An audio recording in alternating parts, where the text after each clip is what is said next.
the 25th of August. Friday! To our mission to entertain.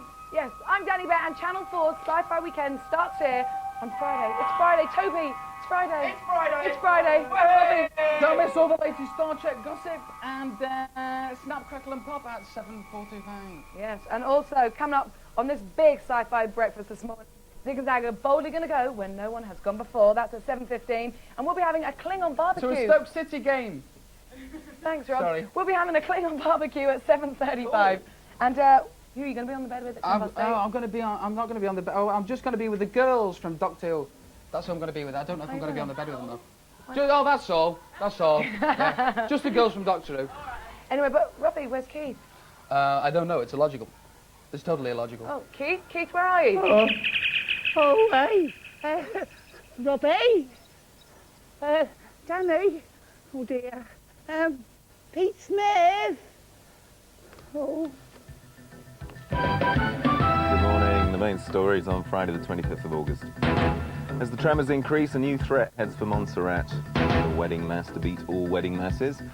Will and the boys prepare to cash in.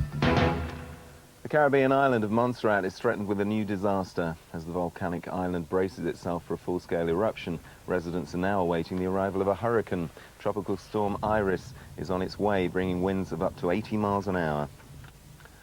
A British peacekeeping base in Gorazda has come under fierce attack overnight from Bosnian government troops. There were no British casualties, but 2 Bosnian soldiers were killed. With the first anniversary of the IRA ceasefire just days away, there are plans to release more than 100 terrorist prisoners. Sir Patrick Mayhew is today expected to outline plans for the release of both Loyalist and Republican prisoners in a bid to revive the flagging peace process. 1 person has died and 120 were injured when a train jumped its tracks and plunged into a river in South Korea. 2 carriages fell into the river when the train carrying 440 passengers derailed on a bridge. The student who fired a starting pistol at Prince Charles during a visit to Australia has been sentenced to 500 hours community service. David Kang had already apologised to the Prince, saying he regretted the whole incident. 360,000 couples have simultaneously taken their marriage vows in the world's biggest ever wedding ceremony. The Mooney weddings took place in 545 locations around the world, with each couple paying over £1,000 to get hitched. For most, it was the first time they'd set eyes on their partner. Filming on Fierce Creatures, the sequel to A Fish Called Wanda, is over. To celebrate, John Cleese and Michael Palin went to London's Planet Hollywood, leaving behind a robot tarantula and their cement handprints. The movie reunites the original cast and opens next year. The bookies are tipping the 6th and final between England and the West Indies to end in a draw. Graham Thorpe led the England batting at the Oval with a superb 74. And when he went, Hick took up the challenge, his unbeaten 43, seeing the host to 233 for 5. Nigel Benn's world title showdown with America's Steve Little has been called off because of contract problems. The Dark Destroyer was due to defend his WBC super middleweight crown next Saturday. He's now demanding another opponent. England's rugby stars have hit the jackpot with a new £1 million promotional deal. Will Carling's men will pocket £40,000 each, and next season their shirts will carry a sponsor's name for the first time. Now the weather, after a cloudy start, it will be fair and warm in the southeast and Midlands. Wales and the southwest will be grey and misty all day. Elsewhere will be wet, especially in the northwest of Scotland. Top temperatures 24 centigrade in the south, 21 in the north. And the outlook this bank holiday weekend, cooler with blustery winds and showers on Saturday, becoming much drier and brighter for the rest of the weekend. 7:04, headlines at 7:20. Here's Keith and Danny. Thank you. Give me a round of applause. Thank you. Hey, Robin, out in the news. How did you get off the roof? Oh, well, magic, you see. Ah, Magic stuff. the Hey, magic of Sci-Fi television. Big Breakfast today. Have you had any sort of, like, close encounters of the third kind? We have close encounters here every morning. Yeah, I noticed some of your pictures were a bit dark there. No. Peter, nice to have you with us. It's very nice to Okay. be here. What about you? Ever been sort of, like, shocked by anything mystical, UFOs or what have you? Well, when I was, I did a story for The Word actually on UFO abduction, and I had to go to America to interview all the abductees. And at first I was very sceptical, and I went there, I was going, yeah, right, come on, typical American fabrication. And when I got there, the eerie thing was, everyone that said they'd been abducted had this brand on the back of their neck, where they claimed they'd been, you know, taken up into the spaceship and had their brain examined. Wasn't one of those stamps you get when you go into discos, No, it was like a scar. It was a scar. It was a scar. No, I'm being dead serious. really? It was a scar. It's a little known fact that I am actually an alien. Well, I knew that already, Rob. No, truth to God. Trip to Dublin, yeah. Well, look, we have the expert of the I'm skies. just about to abduct everybody at the big breakfast today. This is my last day. I've got to take them up to Brandon. We have an expert of the skies with us this morning. Yes, a man who knows all about the sky and more, Patrick Moore! Yes, he's in our cosmic Nice corner. to see you. Nice to see you Nice again. to see you again. We met in Paris. We did indeed. Do you believe in UFOs? Of course I don't. I'm an astronomer. Oh, come on. There must be something there. I'm quite sure there is. There's quite a lot of life up there, a long, long way away from us, but this flying saucer story is absolutely rubbish. Really? Oh, total Yeah, rubbish. but I mean, there must be something. Have you ever met anyone who's seen a flying saucer? My mum. Yeah, my mum was on a bus going to work. Oh, yes. And a flying she saw saucer on the roof, no doubt. No, she saw this little light in the sky, and she Yeah. thought, oh, I better not say anything because it's too embarrassing. Artificial satellite, But no doubt. no, thousands of people actually saw it in Liverpool. Can you name one? No, No, but... of course you can't. Look at anybody else. Oh, right, OK, bit of conflict on the big breakfast this morning. No, I think But let's- you can pose your questions to Patrick Moore all morning this morning. Yeah, what would you like to ask Patrick Moore about the sky? And maybe you want to quiz him about UFOs? I'd much rather not talk about UFOs. That's an awful waste of time. OK, well, we'll talk about the stars. Total waste of time. Give us a call on our usual number, which is 0181 985 1111, or you can fax us on 01, oh, it's down here, 0181 985 2222. Look, there's the number. Calls should cost you no more than 25p. I may say that Patrick. when you start talking about astrology and flying saucers, as far as I'm concerned, it's the closed season for fruitcakes.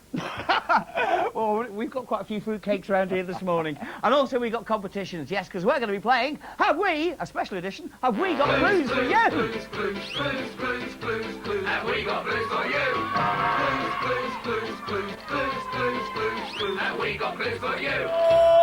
Thank you, Keith. Yes, it's a very special version of We Got Clues for You today because we have renamed it Have We Got Aliens for You, yes? Because today, if you'd like to play, all you have to do is identify the film or TV show that the three sci-fi characters are from. You have to guess all three of them. They have to be right. And the characters we've got with us today is Badgeron, Princess Leia and Romulan. I hope I've said those correct. And if you can guess which TV show or film each of those three sci-fi characters are from, then you can win yourself the Spalding Top Flight 2000 football, an NBA basketball, and golf clubs in a bag. Top prizes. They could be yours, top prizes.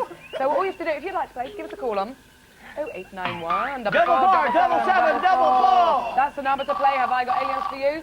And calls cost you no more than 25 cents. Excellent. There's a few aliens around here this morning. I think half of them are the crew. I think it's time for you to come out and tell us. Few aliens. Shall I? Few Go on, aliens. tell us. Come out. Okay, let's meet the family. Yeah, meet the family. Hi, we're the Hollinsons from Macclesfield. Hi, I'm Mark. Hi, I'm Lucy. Hi, my name's Oliver. Hi, I'm Susie. Now with me is Mum of the Week, Susie, because she tells me that her husband Mark has got the smelliest feet in the world. Right, get down on your hands and knees. Okay, no pun intended. Okay, they're on your left. Move forward. Well, Oliver has a bit of a habit of walking through glass doors. Okay, you can't touch. You can't touch. You just must smell. Okay, move along. Second one. Okay, you mustn't touch. Okay, they're there, so... Right. No. Mark reckons he's a bit of a, macho sportsman. I can't smell anything so far. The things we get people doing on this show.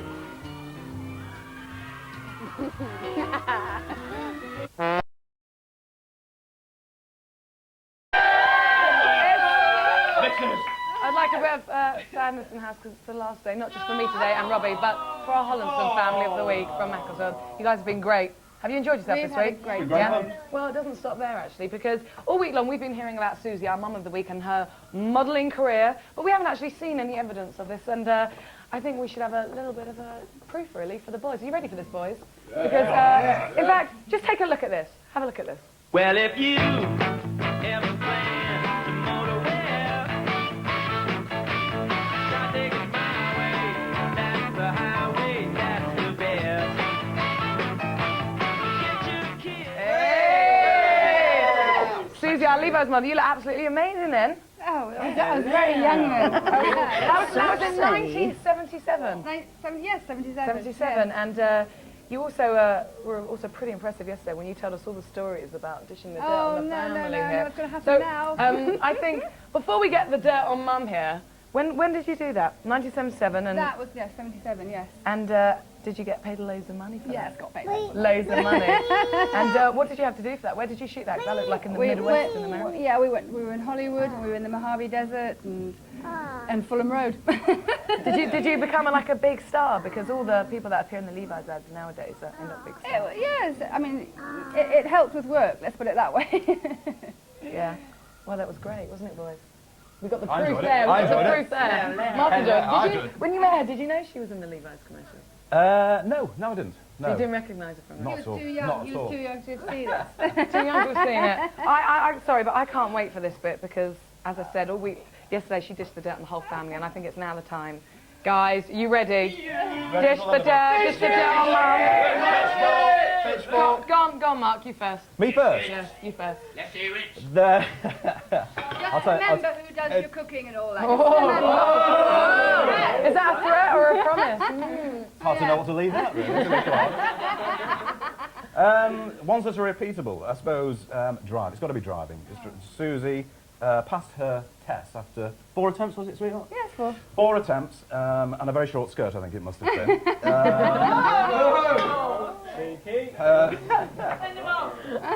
Her favourite part of London is Hyde Park Corner. 2 weeks, 3 weeks, was it, after passing her test? She managed to meet head-on a car transporter, and about 2 weeks after that, I think she managed a double-decker bus at exactly the same spot. Yesterday... But it was their fault. Yesterday... Oh, of course! Yesterday we were flying around Hyde Park Corner, and she said, you know, this has all changed, because the traffic lights are there, it just makes it so boring. Have you tried to keep away from Hyde Park Corner?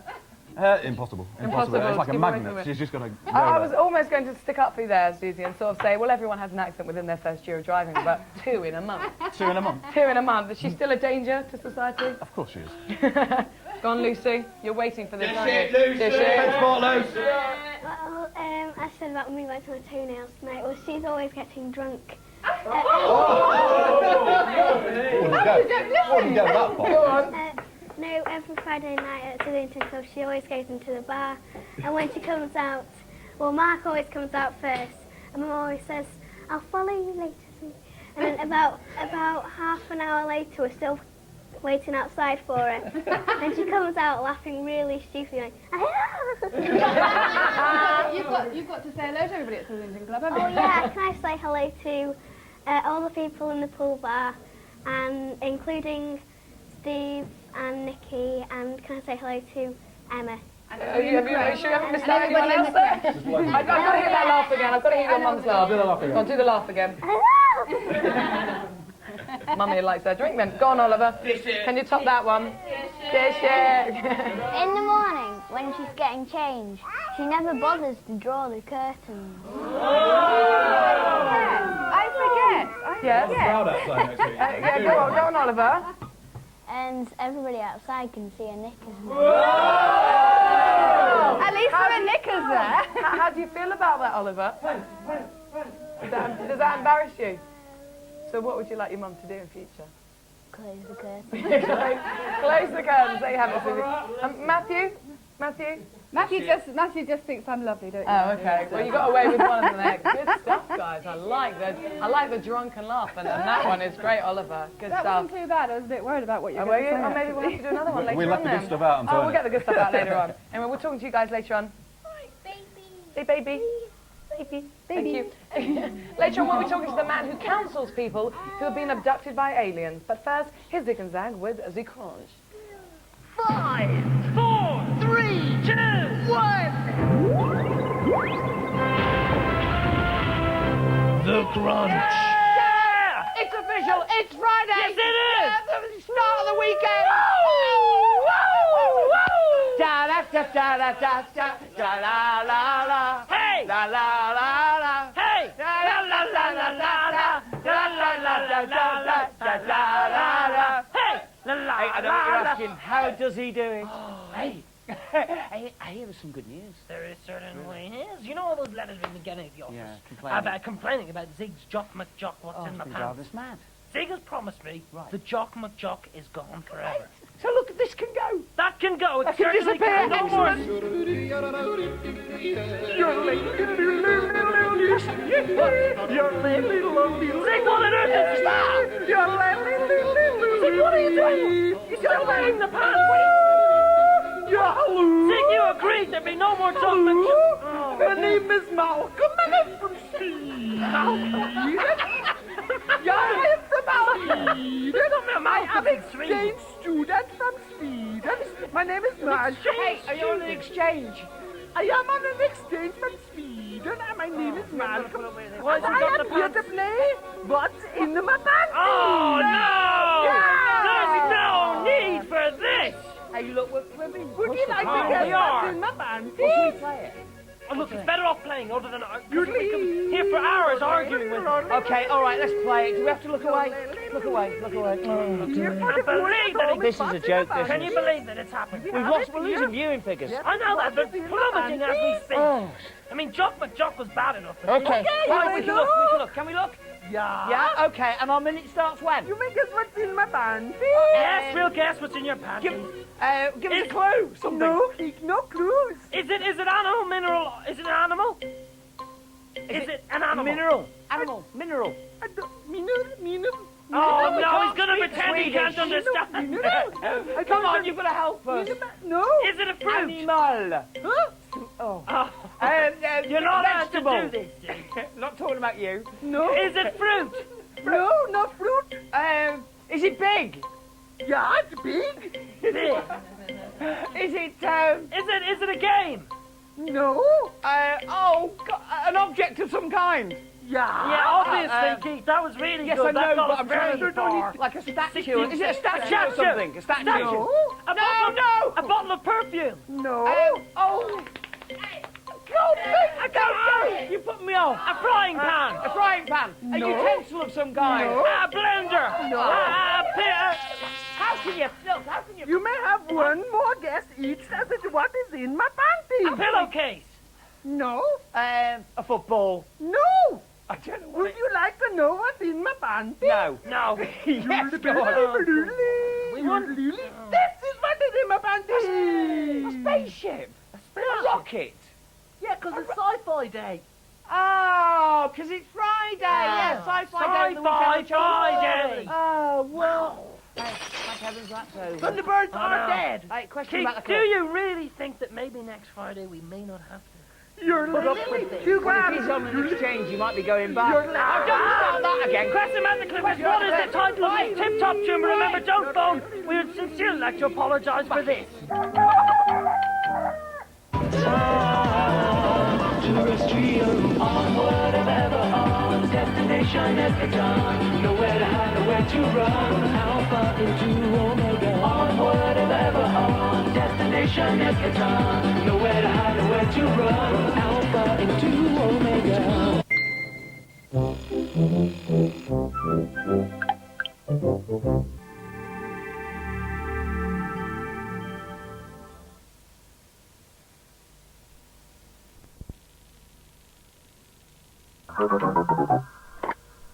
Across the Rubicon, so imminent ties thy eschaton unto Ragnarok, on Nimmelton and beyond. In the name of Adam Cadmon, you move on. He goes on be as one. Transformation to solarization. So what's the final confrontation? Eschaton is thy destination.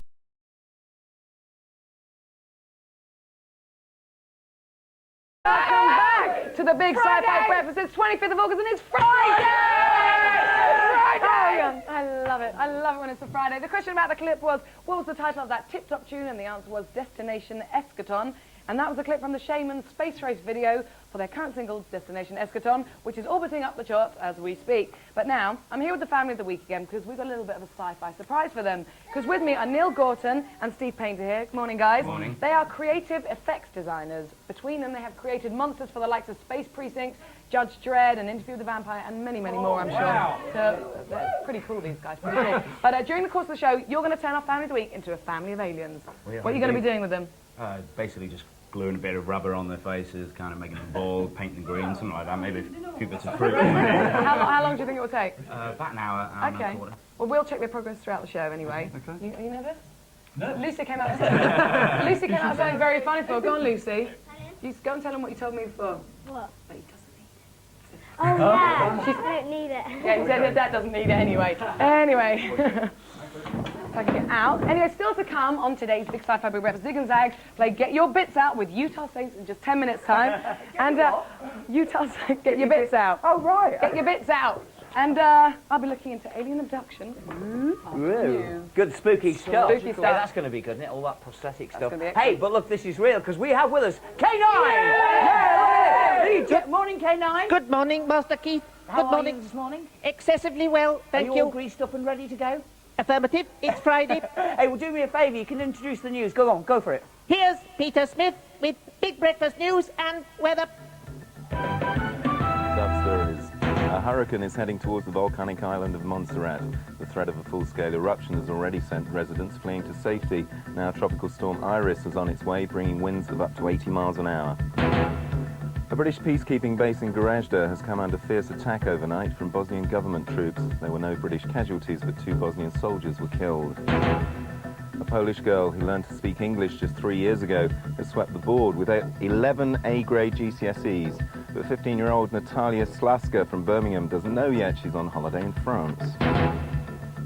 It's official, Andy Cole is the biggest earner in British football. The Manchester United striker has just signed a new boot deal, taking his wage packet to a staggering £1.25 million a year. Now the weather, a cloudy start in the southeast will give way to brighter, warmer weather, but elsewhere there'll be patchy drizzle or rain, especially in the northwest. Top temperatures 24 centigrade in the south, 21 in the north. 7:22, we're back at 7:40. Here's Danny. Thanks, Peter. Check that out. £1.5 million per year. Andy Cole, you lucky thing, you. Nice work if you can get it, that's what I say. Anyway, with me this morning is Roy Lake, and he runs a group which helps people who have seen unidentified flying objects or who have been abducted by aliens. Welcome to the show, Roy. How do you? Now, what's the group called and why did you set it up? Well, it's the London UFO Studies. It was formed in 1990. I got made redundant from the firm I used to work for, and I decided after 42 years to carry on with the research, and that's why I formed it. And was that what sparked your interest, just because it's... No. My mother and father had a sighting back in 1953, which I couldn't explain away, and that's when I actually started it, back in 1953.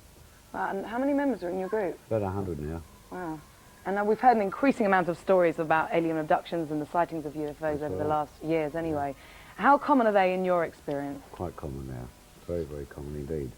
We're getting quite a lot of people claiming to be abducted, you know, throughout the British Isles.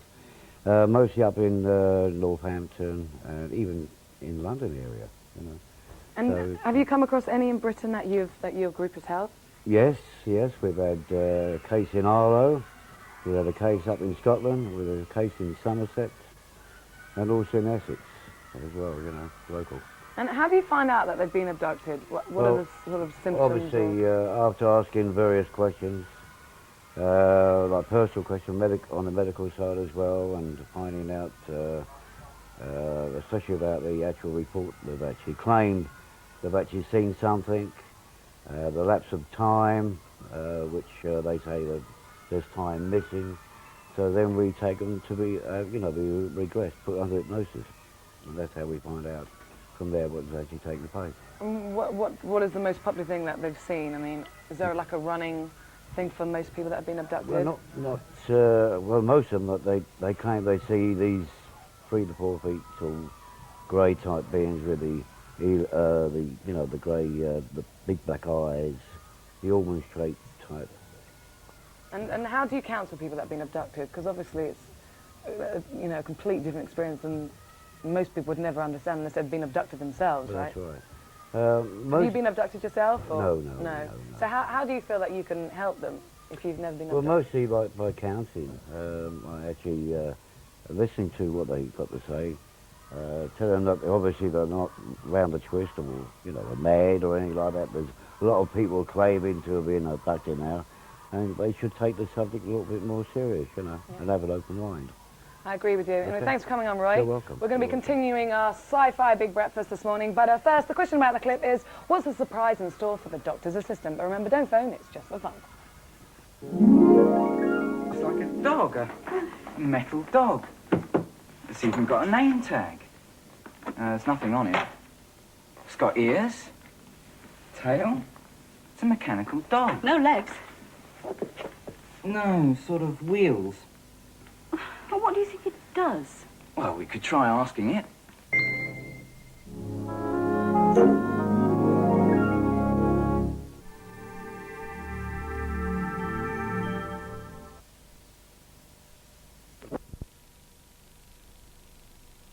Dr. Sean.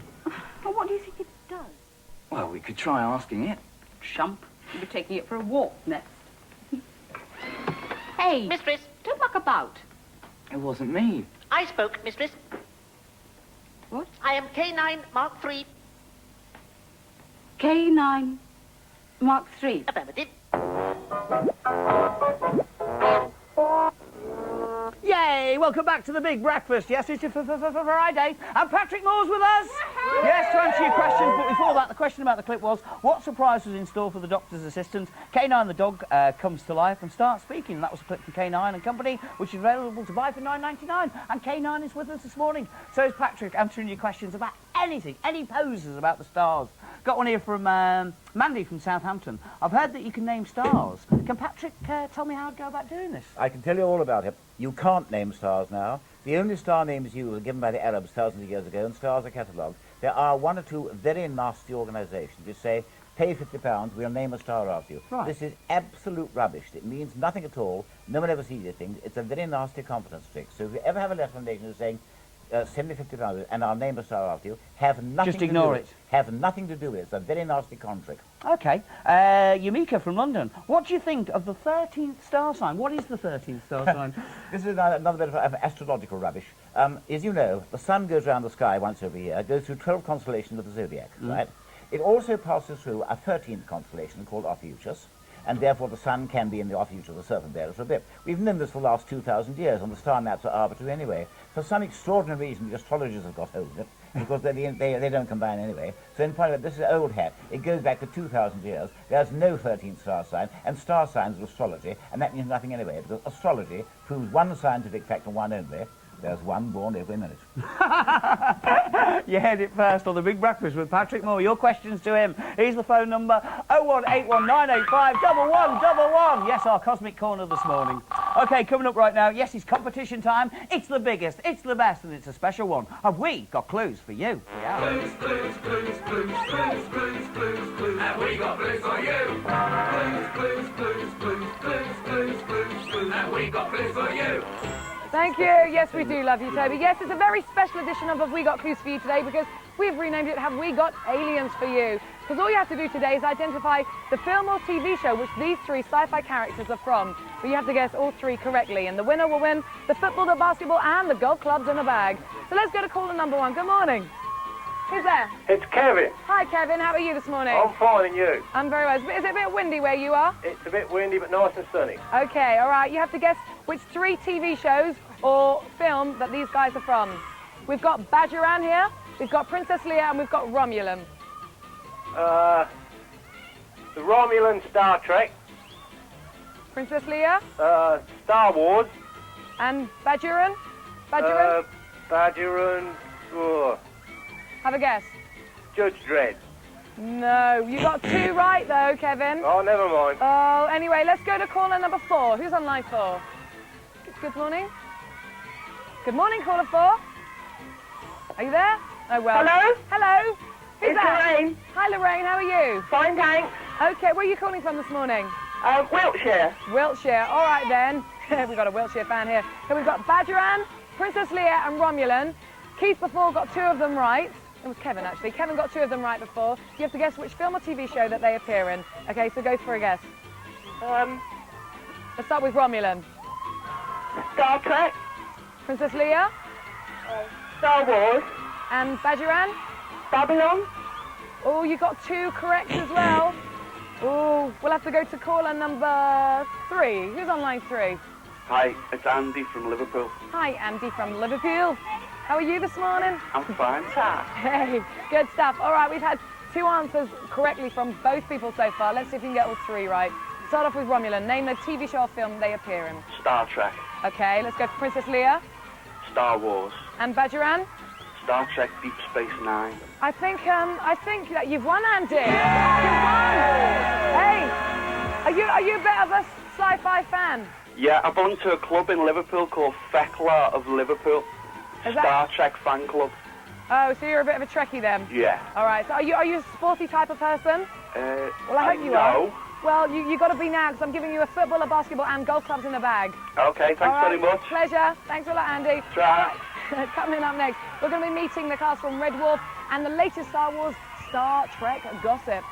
Find out what that's all about later on at Snap, Crackle and Pop at 7:45. But now it's time for the Crunch. Yes! They're back! They're back! The Utah Tim Jazz! The Utah Saints in the house! Respect! Respect! And respect! Enough respect! Respect! Enough respect! Max respect! Hey guys, it's great to have you back. Respect to the max, yeah. Respect to the max. One more than that, actually. What? More than the max? Respect max plus one. Wow! That's a lot of respect. That's a lot of respect. Guys, where have you been? Been ages. Well, Have you been camping? We have went camping actually, yeah, but we've been developing a tartan paint that works along the same tartan paint that we want to get out on the market. It's been problematic, but Problematic. you know how toothpaste works with the with the stripes, squirt the bits, yeah, stripes I know. up the side. Yeah. It's working like that. It's coming along pretty well. But we've spent all our money now, so we're back But you're back now in the We're back. music biz. in the music biz. Are you going to do like a gloss or a silk vinyl or something? Well, it's going to be a tribute paint. It's going to be a tribute paint to the band Bros from years ago. It's called Matte Gloss. That is brilliant. Tim, do you have to put up with humour of that level all the I time? do. I live with a guy, but not in that sense. Yes. Tell us 3 exciting facts about you guys, Utah Saints. Tim. I get younger every year that I get older. That's true. He does, That's actually. true, you look Yes, younger. he's a youth member of the band. Since last time, yeah? Yeah, he's getting his young person's pass thing soon for the bus, so it's handy for us when we tour He's had around the and old stuff. person one for years. And now Yeah, it's going backwards. Jed, tell us a fascinating fact. Well, it was my birthday last week, No. and for my birthday, thank you very much. For my birthday, I got an amazing thing called a leaf buster. And it looks like this. You get a big sack which goes in your back, and a big tube like that. And it switches on and goes zzz. And you've seen the film Ghostbusters? Ghostbusters? Yeah. Is that film about ghosts? Well, it's brilliant. You put it on the back. You put it on your back. You Yeah. go round the garden, go zzz, hooping up the leaves and stuff.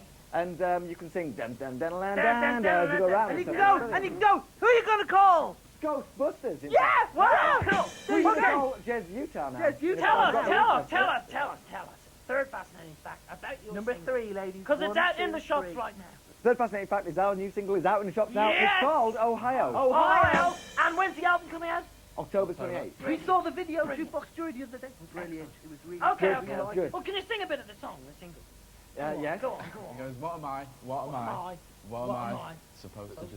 Yes, it's an easy one to remember. That's good. Repeat it a few times so you don't Come along Who and are you?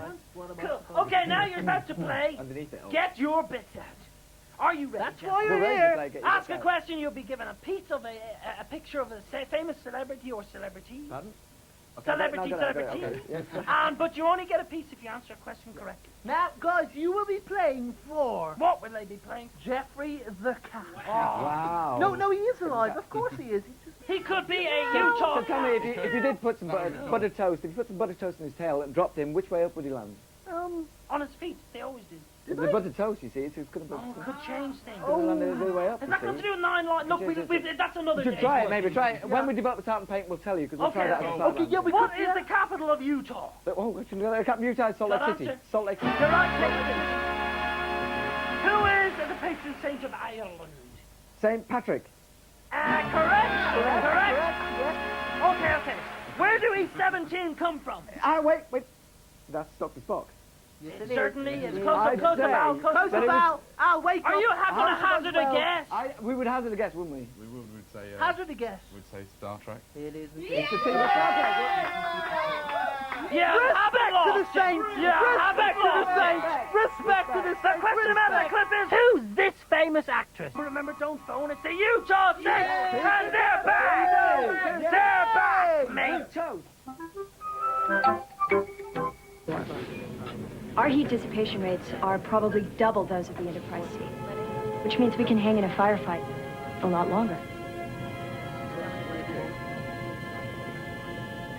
Guinan? Have you ordered yet, Tasha?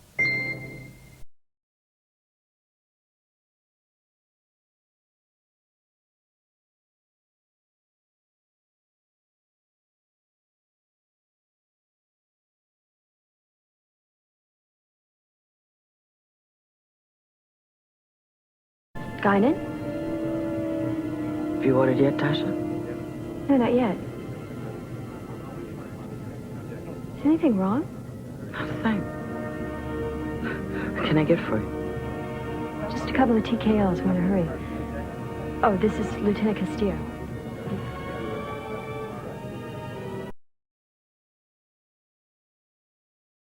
Good All about the morning. Barbie. Welcome back to the Big Sci-Fi Breakfast. Question about the clip was, who is this famous actress? And the answer was Whoopi Goldberg, of course. And that was a clip from Star Trek The Next Generation, out to buy that episode for £10.99. Right, we're all here by the Barbie at the moment. Thank you You're for on. food. You're on. Yes, Thank I you. am, because Thank we got the Klingons with us this morning. Morning, Klingons. Morning! Oh, you made it Not on... there.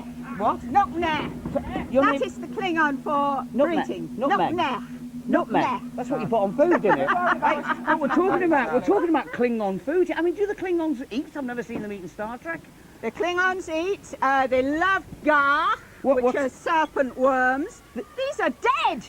The gar must be served live. I'm getting very worried about you, love. These are worms, are they? What have we actually got down here? These are Pythias claws. They look like those things you buy in the shop, don't they? Chicken wings. And look, mushy peas down here. These aren't mushy peas, are they? No, that's You wouldn't be Danubian lying to me, slime. would you? That is Danubian slime. That is Danubian what? Danubian slime. And where does that come from? I mean, I think you should taste it, Keith. Oh, from the place, Danubian. I think you should taste it, Keith. Yeah, and what? And skinned tribble. Oh, good heavens. There's a tribble skin for you. That's a sausage. That is a tribble skin off that very tribble. No, it's a sausage. It tastes like... And look, you've got a few minutes to drink after here, look. Or is that food colouring? I didn't know the Klingons put tomato sauce on their stuff as well, and they got That taste is of that. blood. That is blood sauce. Oh, I see. You wouldn't be lying to me at all today, would you? Oh, no. Of course not. We got some weird and wonderful people with us all morning because it's Sci-Fi Weekend on the Big Breakfast. I'll tell you what, it's blooming good food. That sausage is lovely. Go and have your sausage, because coming up later on, we've got some major sci-fi gossip for all you big movie fans out there in Snap, Cackle and Pop, and that will be at 7:50. No thanks, Keith. That's the last time I'm going to turn you down this week, okay? But now, at 7:41, it's Peter Smith with the Big Breakfast News and Weather. Top stories. It's already bracing itself for a volcanic eruption. Now a hurricane is heading for the Caribbean island of Montserrat. As residents flee for safety on the British colony, they've been warned Tropical Storm Iris is on its way, bringing winds of up to 80 miles an hour. In an attempt to kickstart the Northern Ireland peace process, Sir Patrick Mayhew is today due to reveal plans for the release of 130 terrorist prisoners. Both Republican and Loyalist prisoners could be freed by Christmas, but Sinn Féin says it won't speed up the peace process. They say you don't have to be mad to live there, but it helps. New York is spending $40,000 to find out how crazy its inhabitants are. It's the first city ever to put itself in a psychiatrist's chair. Frank Bruno's offering Mike Tyson tickets to London to watch his world title fight next Saturday. Frank's challenging Oliver McCall for his WBC heavyweight crown. He's so confident of victory, he wants Tyson on hand to set up another clash. Now the weather, a cloudy start in the southeast will give way to brighter, warmer weather, but elsewhere there'll be patchy drizzle or rain, especially in the northwest. Top temperatures 24 centigrade in the south, 21 in the north. 7:42, we're back at 8. Here's Keith, Danny and Robbie. Thank you. Well, Keith's not with me, but with me today is Di Jarvis, a Klingon. Now, Nuchlach. And you know all the language, don't you? The Klingon language. I know a little, yeah. And I want you to teach me a few things. Can you? I want to know, don't phone, it's just for fun. I also want to know, don't go changing, of course. And I want to know, where are you, Richard? So you've got a language dictionary here, haven't Yes, you? I have. The Klingon dictionary. Yeah. And, That covers most of it, nouns, pronouns, syntax, all and works. how long would it take, roughly, for someone to learn the Klingon language? Well, just go for it. There's a university in the States. Actually, There isn't. There is. And there is a couple of gentlemen in this country who teach a correspondence course. So you really can. It's a structured language. You really can learn it. You haven't No, realised? I'm not. It's a fully Do you mean structured people language. actually go like full time to school to learn this? In the States, I believe they do, and there are correspondence courses. Well, only in America. That old saying comes back again. So go on, teach me a few things. I've got the sign here, ready to go. Right. Where are you, Richard? Nuchtach, Richard. Nuchtach, Richard. Go on, Rob. Yeah. Go on. No. Nuchtach. No, I can't do it. You just made that up, You didn't can't you? just spit. Go on, tell me again. Nuchtach, Richard. Nuchtach, Richard. Hey, Is you that can right? do Klingon. Spit more. Spit more. Yeah, lots That of way. spitting. That way. No. Okay. At the timing, 7:42. It's time to ask Nuchtach, Richard. Good morning to you. You're never going to believe where I am today. I've been to Crawley and Scunthorpe and Grimsby and all those sort of places. Today, in keeping with our sci-fi theme, I'm in Houston, Texas at the Johnson Space Center, NASA. Behind me here is Mission Control. Yes, the Mission Control where all the flights have been directed from. This is a piece of history. We've had the moon landing from here. We've had Apollo 13, which is that new movie with Tom Hanks. Just take a look at this. These are the original buttons. Look, all this here and look at that. Secret documents with flight details on them in these drawers. This hasn't been touched since the last flights. Look, tomato ketchup things. These guys are obviously in for the long haul. And over here, you must be James, our NASA expert. Hi, how you doing? Hello, Welcome to James. Houston. Thank you very much. So, what have we got here exactly? Well, this is Mission Control. This is actually the room that the first words from the moon were spoken to Earth from when on Apollo 11 they said, Houston, Tranquility Base here, the Eagle has landed. If you look right up here, you can see all the patches from all the flights. Ever since 1964, the first flight, Gemini 4, through Apollo 17, all those controlled out of this room. Fantastic. And this is the big world map here as well. This is where it all... Yeah, this room's not used anymore, but that's where the big world map would have been. And on either side, screens full of digital information, lots of numbers, lots of telemetry from the spacecraft. And this is where you would have heard those words, Houston, we have a problem as well, which is now in the new movie. Apollo 13 was flown out of here as well, and the movie, all of that took place right here. And they used this, didn't they, as a basis for the actual film? They actually did. They came and measured. They spent about 2 or 3 weeks measuring every little centimeter of this room to make sure they could reproduce it in Hollywood. Brilliant. So what have we got up here then? This is where the flight director sits. This is the center of the room in more ways than one. He's actually in charge. He oversees all of the other controllers in the room. And this is Ed Harris in the movie, isn't it? That's right. Gene Kranz was the actual flight controller for both actually Apollo 11, the first landing on the moon, and Apollo 13. Brilliant. And look, these are abort buttons here, so you could actually abort the mission. Is this right? That's right. Actually, for shuttle flights, if there were a problem during launch, you would push that button to perform an emergency landing and abort going to orbit. And look at that, the power at my fingertips. I'm just amazed, James, by just how low-tech all this is. I mean, this is like Fisher-Price buttons, isn't it? I mean, how did they manage to land it was reliable. on the moon? It did the job, but technology has come a long ways. In fact, on the spacecraft itself, the computers that went to the moon were only about 1/10 as powerful as your average home personal computer is today. That is unbelievable. And look, we've got the flight manuals here as well, full of interesting jargon, which I can't understand myself. Well, yeah, and actually what it is, a lot of that is anticipating what might happen. You know, the key to working in mission control is trying to figure out problems before they happen, and that's what we try to do in advance of every flight. Well, it's absolutely fascinating. I mean, this is a part of history. This is so important to mankind. What is going to happen to this place? We're going to preserve it. It's no longer used for actual flights. However, right below us, just one floor below in this same building, is the Mission Control Center that we use today, a new version of this same room. So the public don't have access to this at the moment, but they will in the future? That's true. We'll make it a National Historic Landmark, and it's going to be kept for everybody to come see. Brilliant. Thank you very much, James. Do you think you could show us around the rest of the place as well? I'd be happy to. Okay, well, let's have a look at that space station that's going to be launched into orbit in 1997. Join us for that in about 20 minutes. In the meantime, it's back to the house. No, you're joking. The space shuttle's going to be launched 1997. I'd give my right arm to be there. Richard, I'm very envious of you. Hey, look, we've got to say a big thank you on the big breakfast this morning to all these people who turned up religiously every day from 4 o'clock in the morning. Some have camped overnight. They're real stars and they're real genuine Robbie fans here at the house. So we thought we'd give them a little treat. And that is, can I ask a question? Give me a cheer, right? If any of you, would you like to kiss Robbie? No, let me put it another way. Would you like to snog Robbie? Hey, okay. Put your hands up and tell me why. Why? Go on, why? Broken World. And who are you? Helen James. Great. So you admire the guy because he's sexy? Well, he's talented. Have you met him this week? Yes, I have. And what was he like? He's very nice, very normal. Right, anybody else? Anybody else? Sorry? Absolutely gorgeous. Absolutely gorgeous. Very talented. What does he have that Patrick Moore doesn't? Beautiful eyes. All right, well, look, secretly, what we did, we went round and got their names and their ages on a piece of paper because this morning they can win the chance to snog Robbie. Hey, and not only that, listen, not only that, if you're really good, we might give you his trousers to take home. Hey, does that appeal to you? I thought it might. Patrick, come and join me over here because look, all their names are in here this morning. I pick one out, do I? Yeah, go on. We want 3. Round 3, yeah, right. because they've got to compete for it. So have a little delve in there. I will do so. Okay, no show business here. Here's one.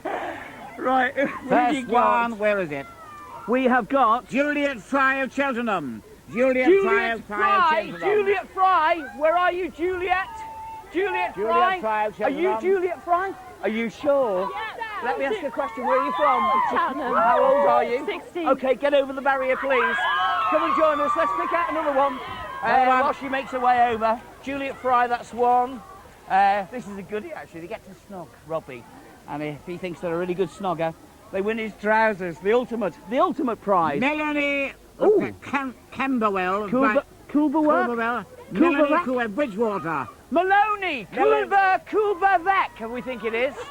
Oh, Bridgewater, from Bridgewater, miles away, Bridgewater. Is that you? Are you waving at me because you like me, or is it? You are. Are you Maloney? No. Well, don't put your hand up. Oh, sorry, Al. Anyone? Maloney. We're going to give you. It is definitely you. Great. Get over the barrier. Come and join us. You get a chance to snog Robbie. And one more, very quickly. One more. Okay, Samantha, who's 21, all the way from Italy. Samantha from Italy. Oh, gosh. You're mad. Is that you? Yeah, come and join us. Yeah, you're going to get a chance to snog Robbie, and also win his trousers, you lucky thing. Okay, we've got a few of them arriving. It's a little bit difficult to get through the barriers this morning. So, competition-wise, they could win Robbie's trousers this morning. Patrick Moore, thank you very much. Delighted. Great. Do you always get so many people turning up for your start night gigs? Definitely not. Right. Patrick's also here to answer your questions about the sky, but right now it's news on Snap, Cackle and Pop. Snap, Cackle, Pop.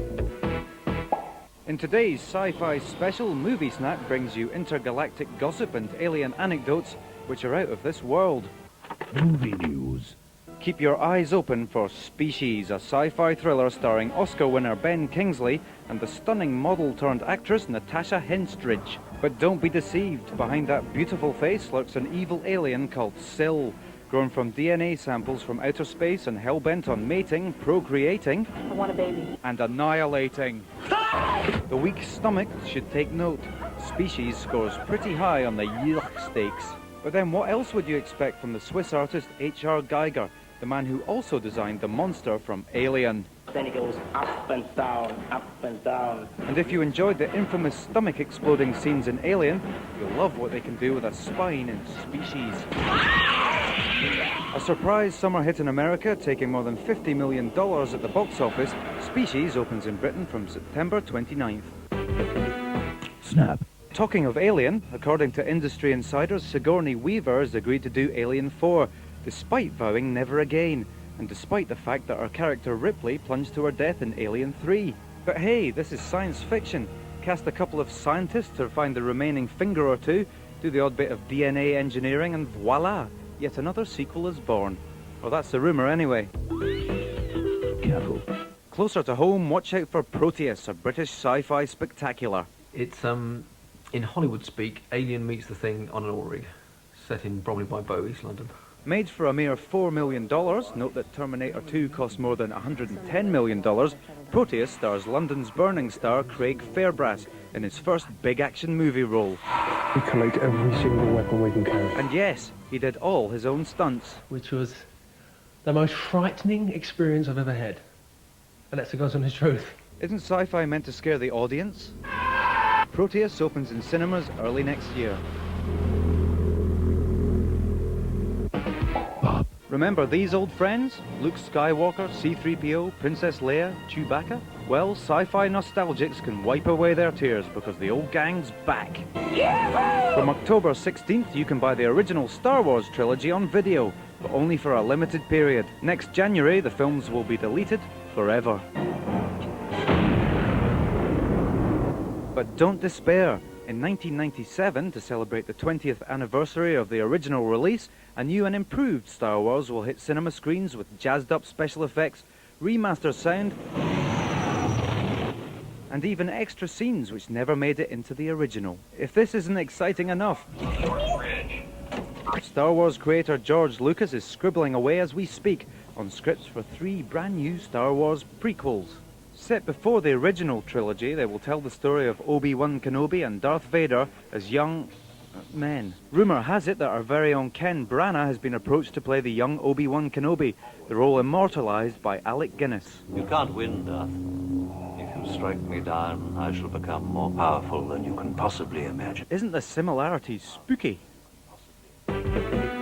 Snap. Equally spooky is the rumour that Michael Jackson is to go where no pop star has gone before, aboard the Starship Enterprise as a warrior in Star Trek Generations 2, due for release in November 1996. At least he might feel at home for a change.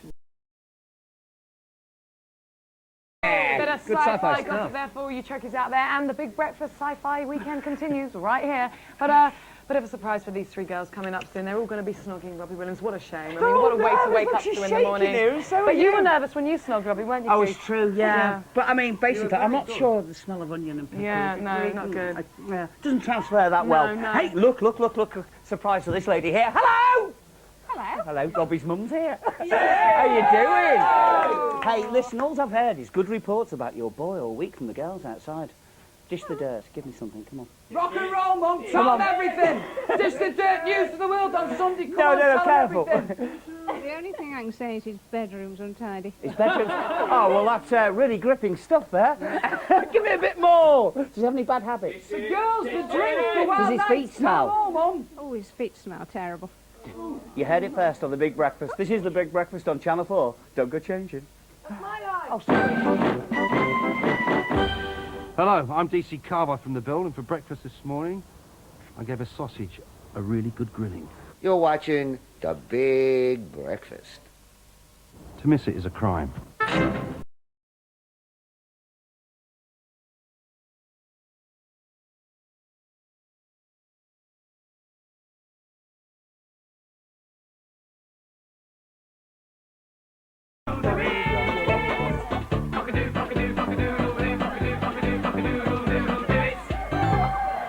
You people have written in asking what we do during the commercial breaks.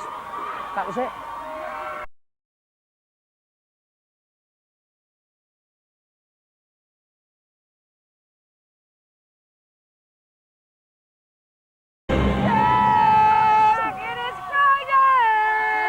It is the 25th of August and you're watching the Big Sci-Fi Breakfast. Yes. I'm Danny Bear. I'm Keith Chegwin. I'm Robbie Williams. Robbie, here, Al. I'm Danny Gunn-Dawes, the cat from Red Dwarf. Yes! Starring this morning. Go on, Rob, go on. You can do it again now. Who are you? I'm Robbie Williams. Yeah, it certainly is. Because all week long, as you can see, all these girls with their camps outside all week long just to get a glimpse of their heartthrob Robbie over here. So we thought we'd give three of them a little bit of a surprise and make their trip worthwhile. So what we've done is, we're going to get them the chance to win the ultimate Robbie souvenir to win his trousers. Yo! And what tight trousers they are. So, how you girls? Hi. What's your name? Juliet. Juliet. Mel. Mel. Sylvia. Sylvia. Where are you from, Sylvia? Italy. Oh, you came all the way? Yeah. Just to see Robbie? Yeah. Are you crazy? Yeah. Yes, I think so. All right, guys. What you're going to have to do is, he's going to be snogging each and every one of you, so you can't lose out on this competition, basically. And then he's going to decide who the best snog is. And whoever the best snog is, gets to win his trousers. How does that sound?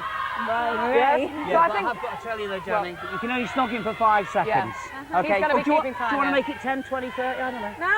No, just 5 seconds, okay. 5 seconds. Robbie, I'll go and get Robbie then. You get the clock Okay, going. all right. Let's Come start and off stand with- here. This is our first goal. Okay, Mel.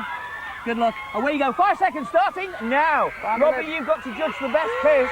5, 3, 2, 1. I'm sorry to break it up. Hold it there. I can be a tough man when I want to be. Okay. Get in here. Right, you've got 5 seconds on the clock, and it starts. Not yet.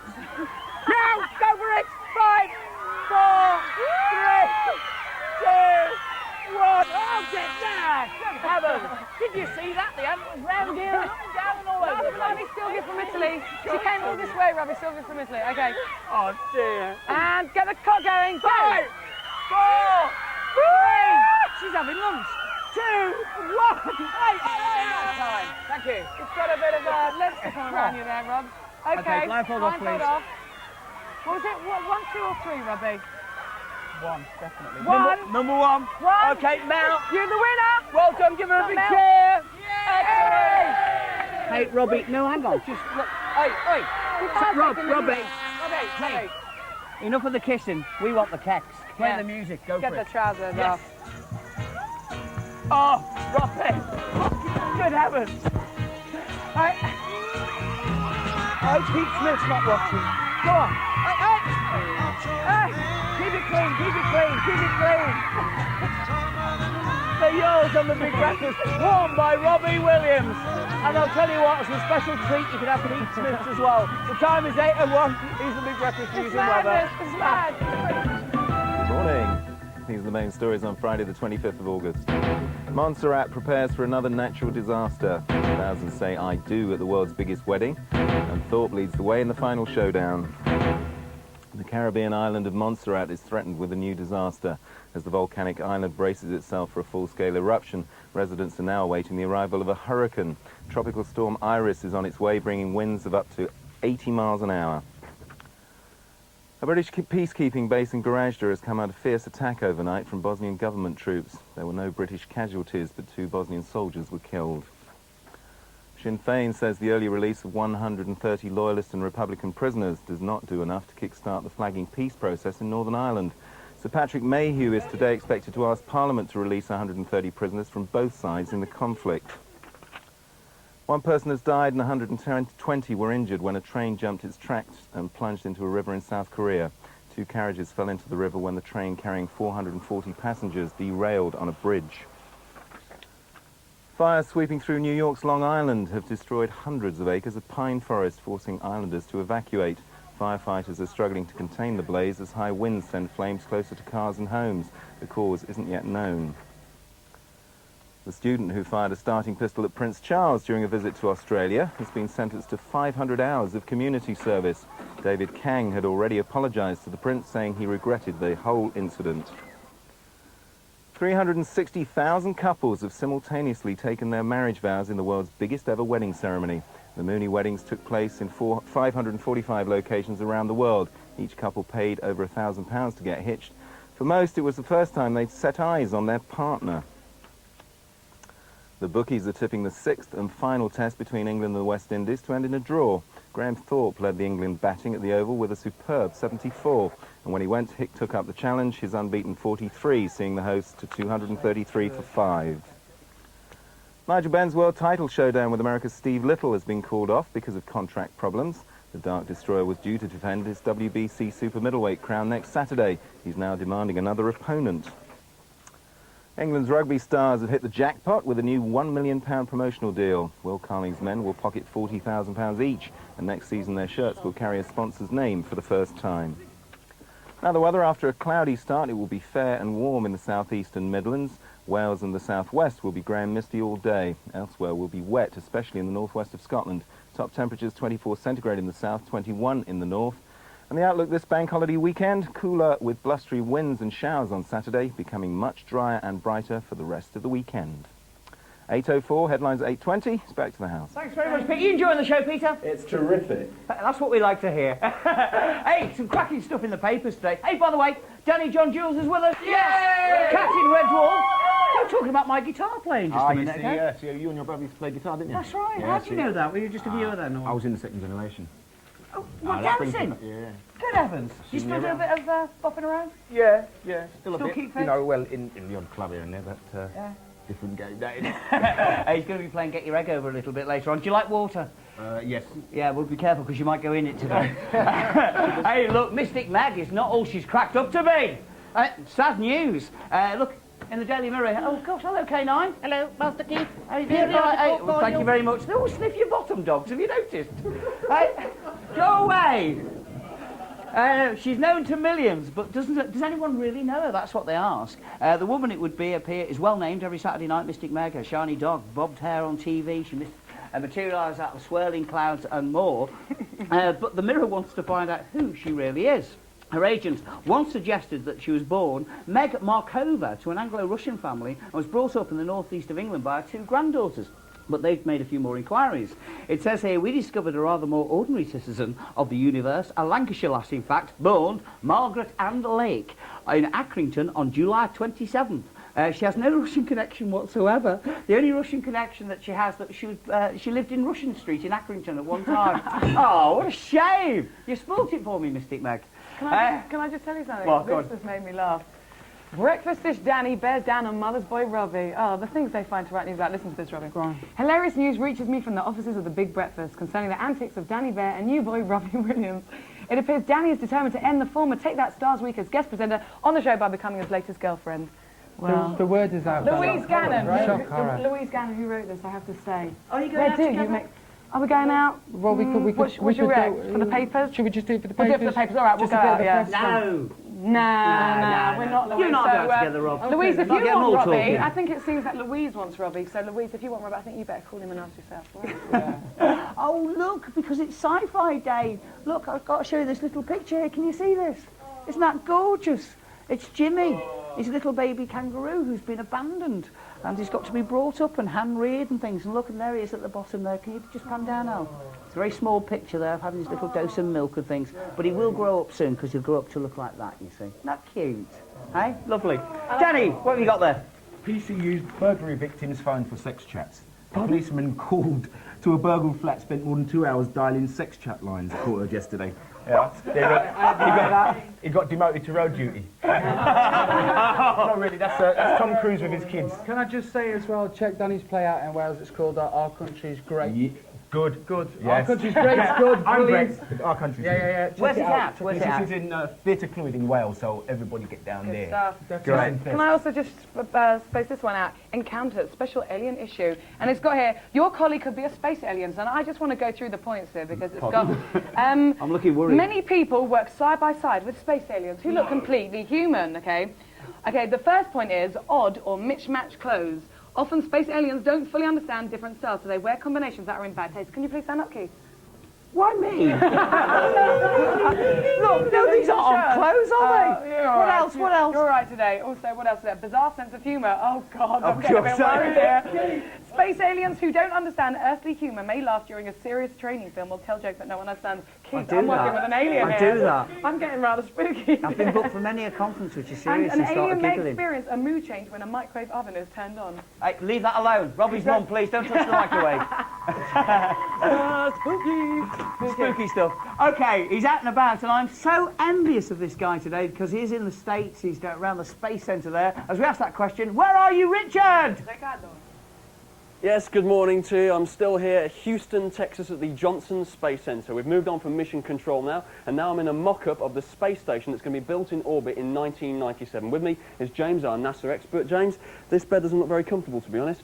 Well, it'll be much more comfortable if you were in weightlessness. That's what it's really designed for, is just to hold you in place. Here, let me give you a hand. Oh, thank you very much.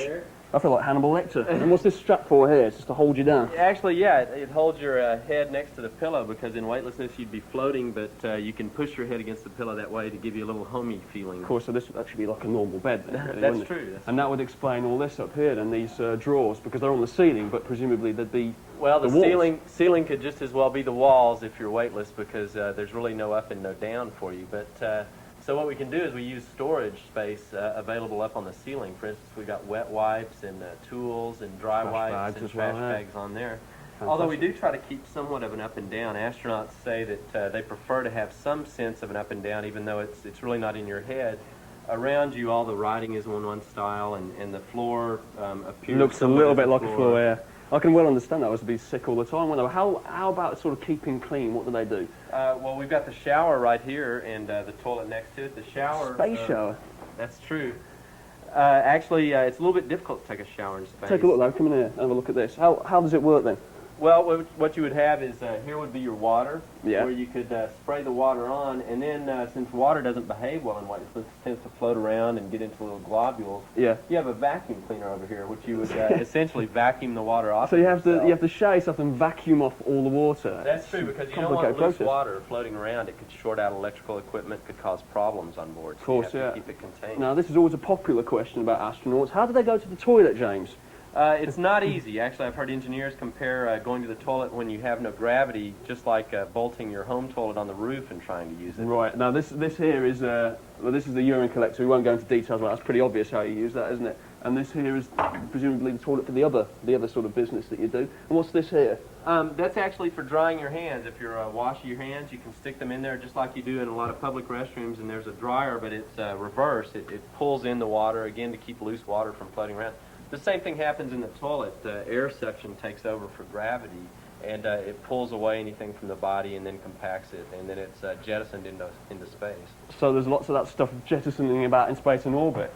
Yeah, but it burns up usually before it goes anywhere. So. Right, well, just as well, really, isn't it? Now, this is what the final product is going to look like. It hasn't got a name as yet, has it? No, it doesn't. We just call it Alpha because that was the name of the design. And how much is it going to cost? About 30 billion. Say that again to me. About 30 billion. 30 billion what, dollars? Well, it's really split, actually. The project is a joint project. It includes Europe. England is a part of the European Space Agency. Japan, Canada. So it's going to be a multinational crew then on board? That's true. There's 4 crew members. There'll be some from Europe, 1 from Japan. So it's like Star Trek then, really, isn't it? You know, Chekhov and Scotty and all the rest of them. And how many are actually going to be on the space station at any one time? There'll be 4, and they'll stay for 90 days at a time, about 90 3 months. 90 days. Well, that's absolutely fascinating. Thank you very much indeed, James, for showing me around this space station. The next thing I'm going to do is talk to a real-life astronaut. He's going to be talking about his walk in space. Join us for that in about 20 minutes. It's back to the house. Excellent. Isn't that brilliant? I'd love to go there. Lucky thing. Would you like to go up in space?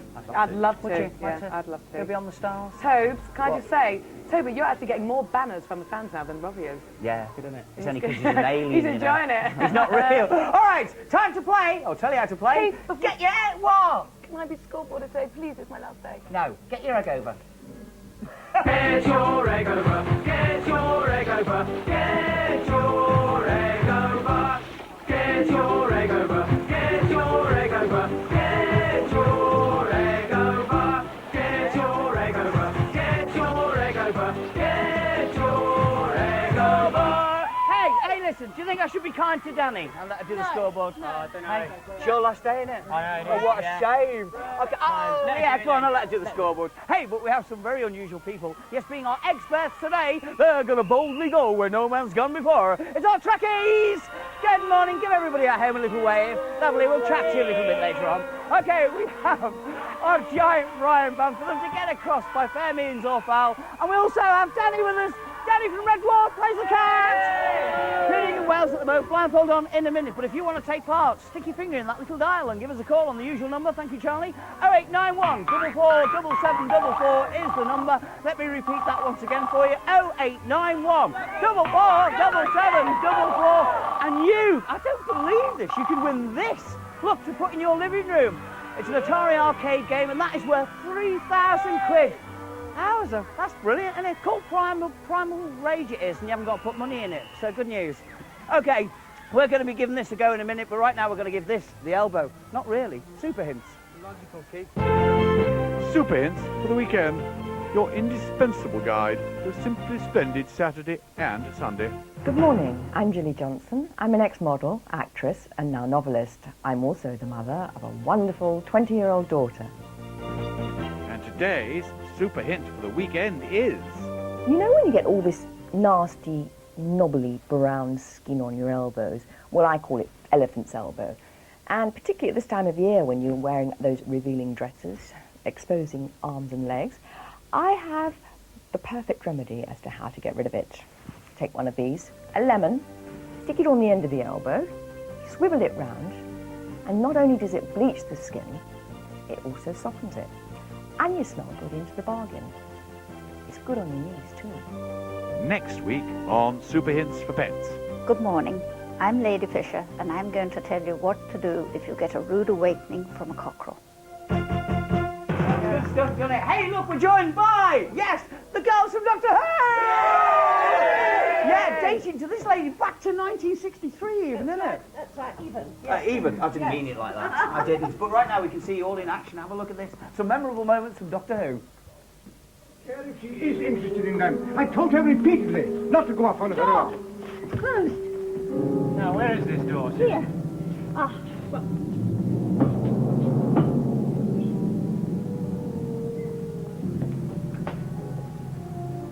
Barbara? Barbara? A sign of her. She was here just now. There must be a way out. I do not think I like this metal world, Doctor. But we can't get out of here till we find the TARDIS. Watch it! You're still a lousy Parker. Hey, playtime. Well? It's a laboratory. Oh no, it could be a nursery.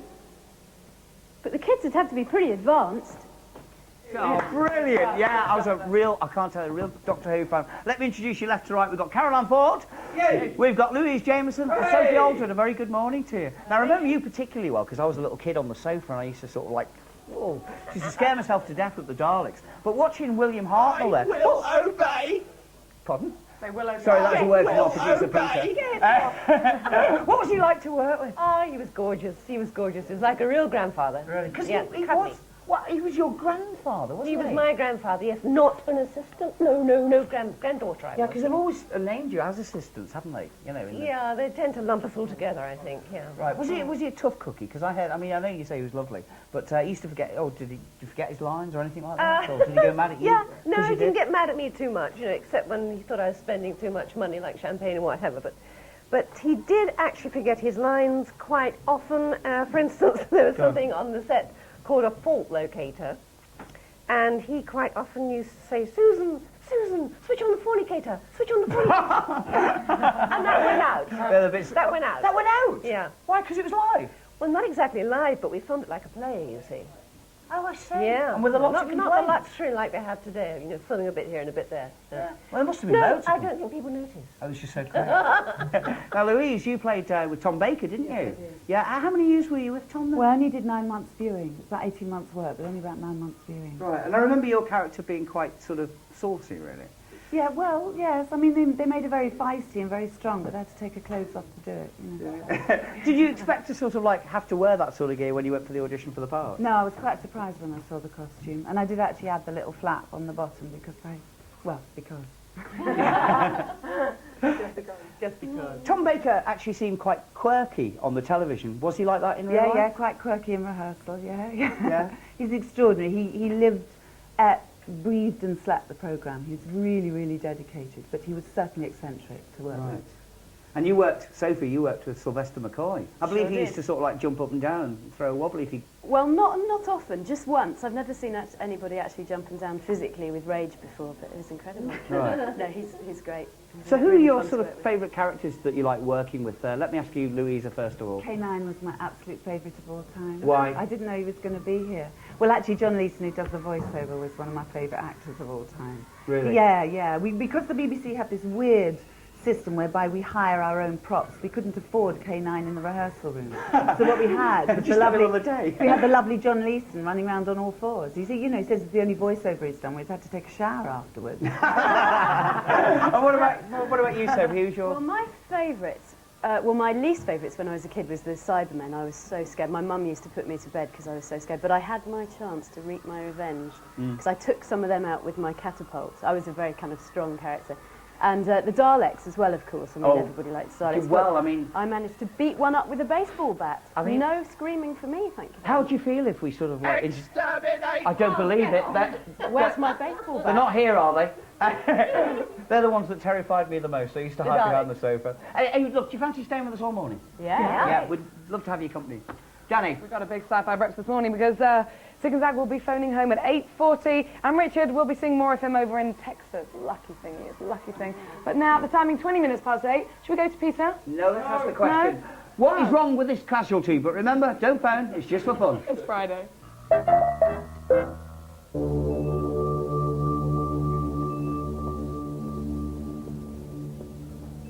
Readings are all normal, except the EEG.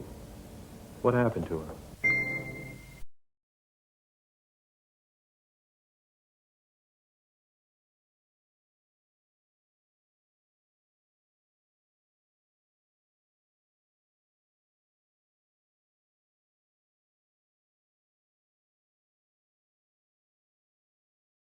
What happened to her? She took a mind burst. She's a telepath, a strong one. I felt her scream in my mind when she took the burst. What do you mean by burst? If you're born with your psi talent active, you learn early on to block the noise of other minds. But sometimes the talent is latent until it's triggered. I thought it was on Cloud 9. That's Friday. Friday. It is Friday, guys. And I've got that Friday feeling.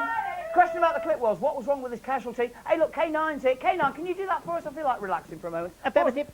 She is a telepath. and she has suffered a mind burst. And what's that clip from, K9? Checking.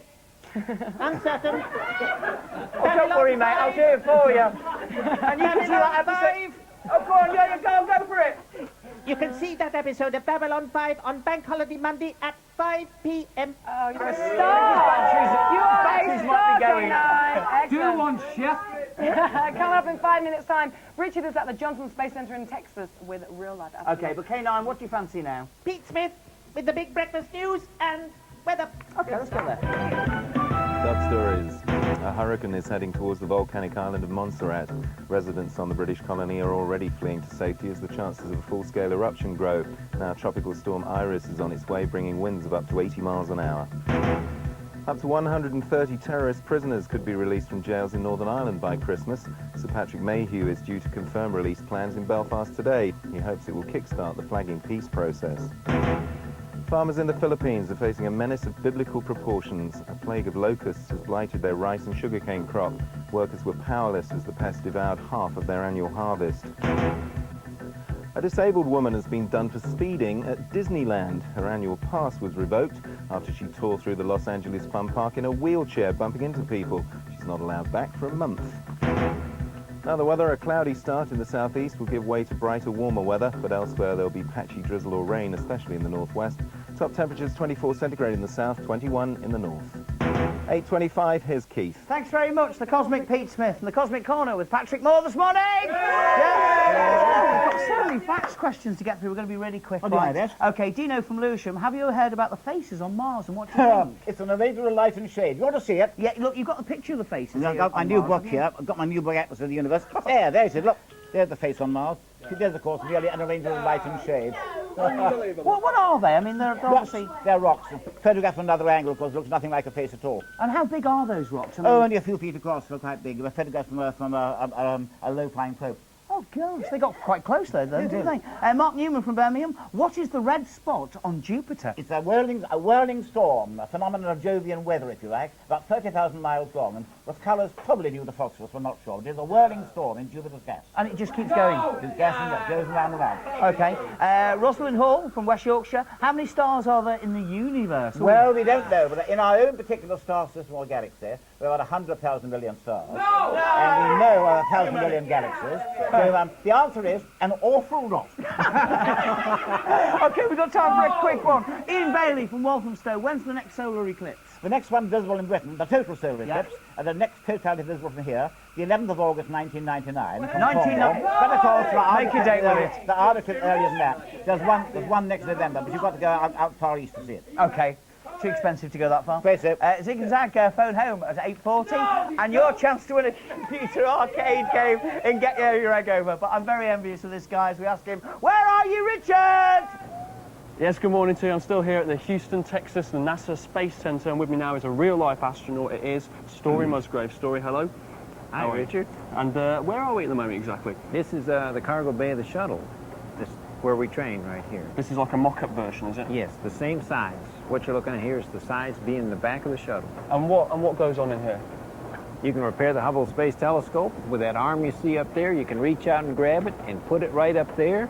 Then you come out through that hatch. You have a closed hatch, come out in a spacesuit, and then go up and repair the Hubble Space Telescope. Now, you actually did that, didn't you? You actually Yes. repaired the Hubble Space Telescope. What was that experience like? Magnificent. It's I love to work with my hands the way I did on the farm when I was a little boy. It's just working on your hands. It's primitive. And what's That's what's nice about it. It's humans and tools. Yeah. It's there's engineering and optics in the background, but it's humans and tools that did that. And what's job. it like? What's it like walking in space? It's like Superman. 18,000 miles an hour. 18,000 miles an hour. 400 miles high. Can you feel it though? 18,000 miles an hour. You can see it. You Yeah. don't feel velocity, but it's so smooth. The difference is usually when you're going that fast, there's vibrations and noise. Yeah. You are just coasting along in total quiet. But if serenity. something came at you like a tiny little fleck of paint, that would hurt, wouldn't it? That would hurt. Yeah. Or it might not hurt. Right, because you might not ever feel it. Yes. So what's it like from 400 miles up, looking down at the Earth? What do you see? A beautiful jewel. But you see everything. You see the whole continent of Australia in one picture. But you see fantastic colors. The blue waters, brown deserts, the green jungles, vegetation, And what's something auroras, Really? stars, Oh yes, more stars than you ever saw. That is amazing. And would you know, has something like that changed your life? I mean, when you come back down Yeah, in it space, makes you think expansively. Think about what's out there. Think about other civilizations, other living creatures, other universes. Do you actually believe in all that? Substantial amounts. Yes, you know. Really? In terms of probabilities, of course they're out there. Billions of civilizations. And do you ever try to communicate with them? Yes. How do you do that? In then? a way, well, You similar. don't sit in the cockpit and shout out, do you? Oh, we missed No, I don't shout. No, but they're that advanced. They might be listening, and so it's something you might be analogous to prayer. And how long but do you think I it will assume be? they're until- focusing what they focus on these little things going around. Yeah. How long do you think it will be before we actually make contact with alien civilization? We need to work hard on that. It's the most significant thing that could happen to any of us. How long, I don't know. It could be thousands of years, it could be hundreds of thousands, but it will happen. And how old are you now? 60. 60, and you're still working for NASA, you're still going up in space? Yes. When's the next time you're going up? Oh, the end of 96, 97. Well, Story, thank you very much, and good luck with that mission. Richard? It's been fantastic. I'm going to take another wander around the space station. In the meantime, it's back to the house. Oh, Thanks. Richard, I wish I was there. 60 years of age, he's going up in space again, that man. Amazing. Brilliant stuff, isn't it? I'd love to Okay, go to it's Friday the 25th of August, and you're watching the Big Sci-Fi Breakfast. Coming up very shortly, Zig and Zag in the phone room at 8:40. Oh, no! We see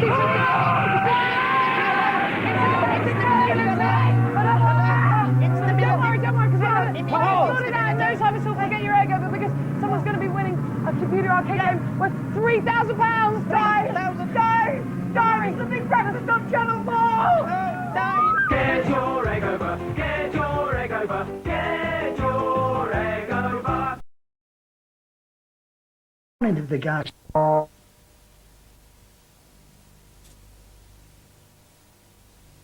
Bored. I can tell you officially. Oh, Robbie's going to try and get one across. Oh, he did. Oh, dear. They're all in the pool this morning. All right, our winner is Mark, who said 2, but they got out. Mark, are you there? Yeah, I'm here, Keith. Have you got room to accommodate that arcade game? Yeah, I have, yeah. Okay, come and pick it up. No, we'll send it to you. Thanks very much for being a good sport. Where's, you all right, Robbie? You ready for your close-up? Okay. Come close up here and read that. Okay. What have these outer space dwellers spotted? But remember, don't go. I'm just going to towel him off.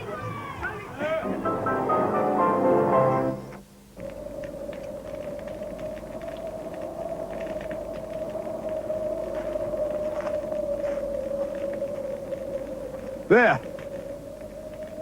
There it is.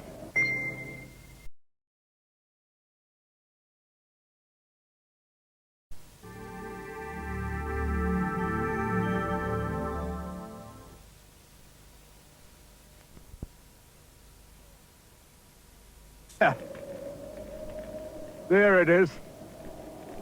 A Federation ship bringing in prisoners. Prisoners? New souls for the faith.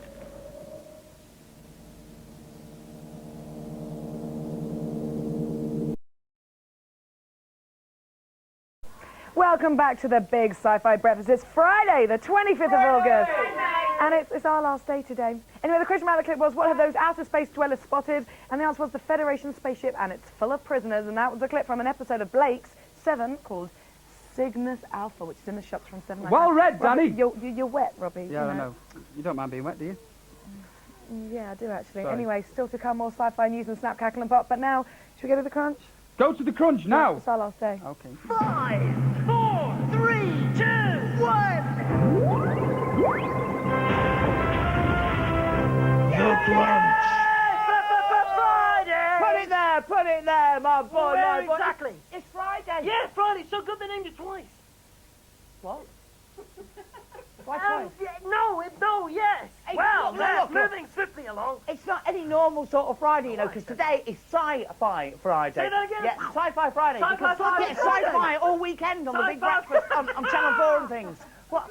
Hey, Keith, you know when you blow off in space? What? Yeah, go on, You know what? when you blow off in I knew I would space, get to this. you know what can happen? It's so dangerous, right? You blow off. I'll Yeah. give you a demonstration, Go on. right? You can see what happens, right? Ready?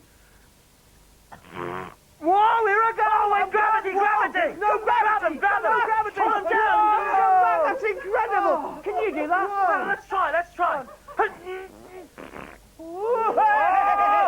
Oh, down!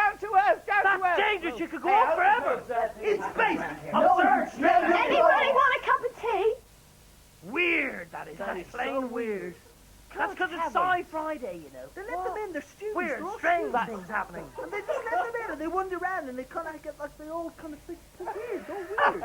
Keith, I'm just wondering, right, Kind there's of a few greasy extra... hair and I'm sorry, there's a few extra knobs and buttons on our computer console. Yeah, why is this? I don't know. I don't really know why that's funny. Weird. Do you think the Queen shaves her armpits?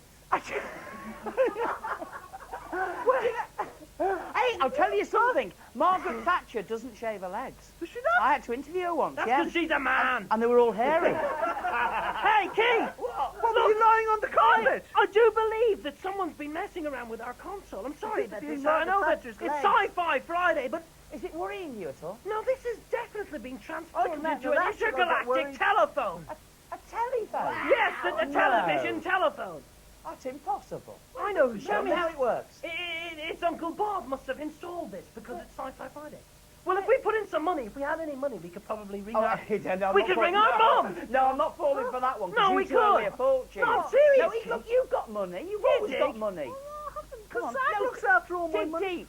Dig deep. We're going to ring our mum. We're going to ring our mums because it's Sci-Fi Friday. I've only got 20p. 20p, that'll do. Stick it in the slot. Stick it in my there. savings. Okay, I'm There you go, dialing. it's I'm in. dialing.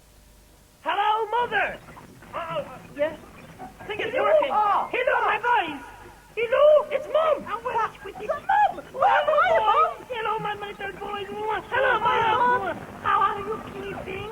Are you looking after yourselves? Yes, Mom, we're Tiger, have you gotten yourself a nice girlfriend? Yes, I have, Mom! Ezekiel, you can you hear us, Mom? Because your bottom is making a lot of... Hello? Hello, my boy! Where are they? I can't hear them. Hello, going only one way. Oh, she's disappearing. Oh, no! What a shame. Because you know, she would have loved to talk to you. Yeah, all that for 20p. That's Wait very a second, cheap. the clock on this says £5,000. Yeah, that was my 5,000 Darren. That's cost us £5,000. 5,000 quid for one call? Huh? You're joking. It wasn't even working properly. Oh, look, we'll build someone else. We'll try and, I don't know, we'll get onto Bob Massey. Okay, I'll tell you what, by popular demand, I think it's time for a sing-song. Do you think? We've had loads of mail, haven't we? Because I'm upset now, you see, and I need something to Four. cheer us up. 4. Why don't we call in? 4 pieces of mail. Why don't we call in John Von Showbiz and do a song? John Bon Jovi!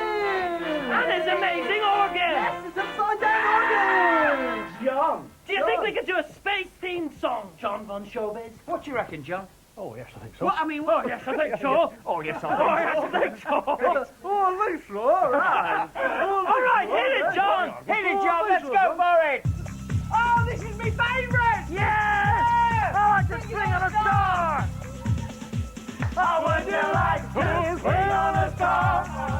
A fairy moon is holding a jar. I'll be better off than you are. Hey, Or would you rather be a mule? Hey! A mule is an animal with long funny ears. Right. He kicks up at anything he hears.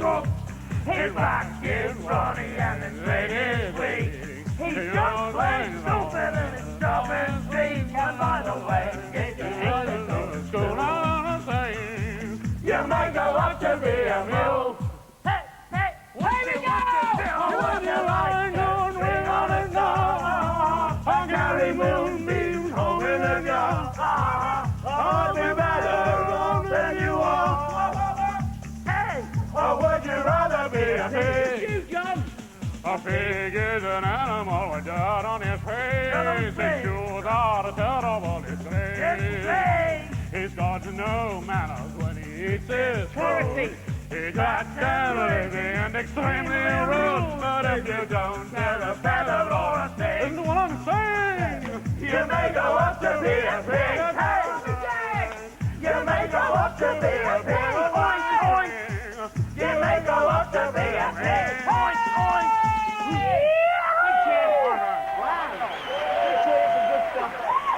Thanks, John Paul. You've got an amazing organ, John Bon Showbiz. Thanks. Have you seen the size of it? Question about the clip. Well, better. What happens next? Remember, don't phone. It's Sci-Fi Friday.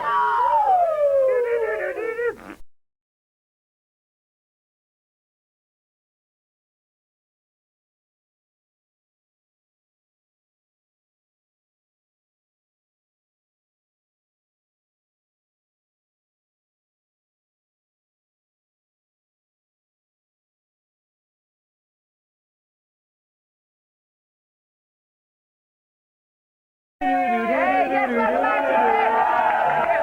big sci-fi breakfast 25th of August is a Friday. The question about the clip was, what on earth happened next? The answer was, the red dwarf spaceship gets hit by a fireball and crashes into the siren-occupied planet.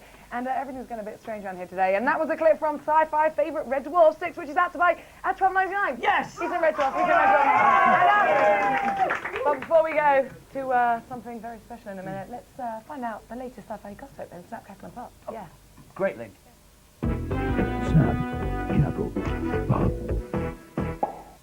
On today's TV Sci-Fi Special, Snap will send you into orbit with highlights from Channel 4's Sci-Fi Weekend.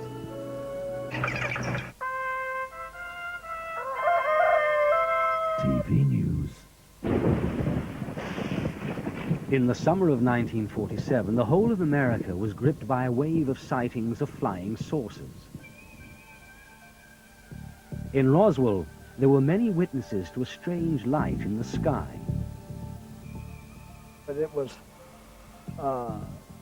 just going in a northerly motion at a pretty rapid speed, but nothing like a falling star or a meteorite. So, what was it? Did mankind have its first encounter of the third kind in New Mexico?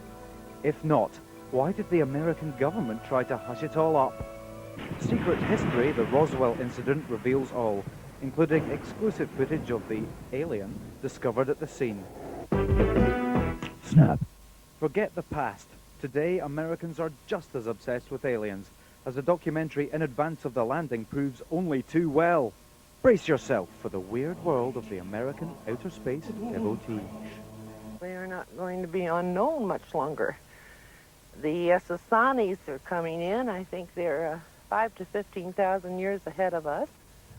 They channel through a man in San Fernando Valley, and his name is Bashar. Is it really the aliens we have to worry about? Hello. I have piloted many spaceships. Only in America.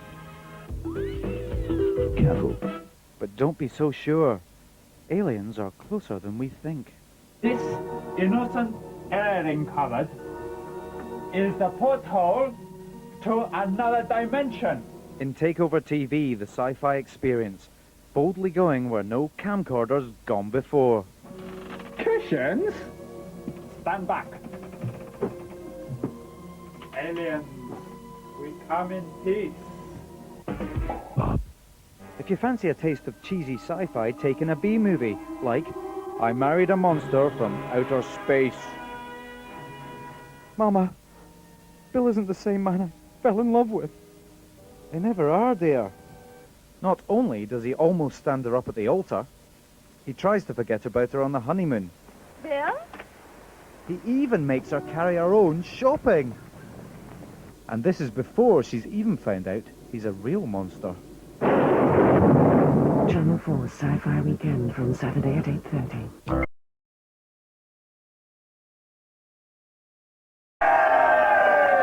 Look at all these people. What do you look like? Hey, I've got to say, some of the costumes came from the Forbidden Planet, didn't they? Yeah, brilliant stuff. Good stuff. Great costumes there. I just, People outside. Basically, this is a quick sign for all the girls that have been watching this week and all the ones that are outside. If you want to know anything or if you want anything from Bob, give him a call. No, don't give him a call. Write to him at Bob's Card, PO Box 149, Manchester M1. Got that in for you, Yeah, Bob. good one. Nice one. Good stuff. All right, Hey. well, we've got special something for you now. Look.